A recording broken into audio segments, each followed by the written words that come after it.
Mag-aarangkada na ang biyahe ng tren simula Pebrero 26 sa rutang Naga to Legazpi.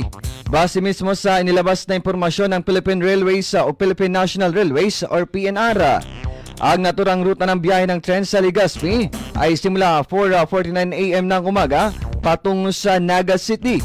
Habang ang biyahe naman ito pabalik ng Legazpi ay 5:30 AM ng umaga na aalis ang tren sa station ng Naga City. Samantala, patuloy naman ang pagbibigay abiso ng Philippine National Railways sa mga dadaanan ng naturang tren upang maiwasan ang anumang aksidente. Matatandaan na natigil ang biyahe ng tren sa Bicol noong nakaraang taon dahil sa mga naranasang bagyo na nakaapekto sa pansamantalang pagtigil ng biyahe ng nasabing tren.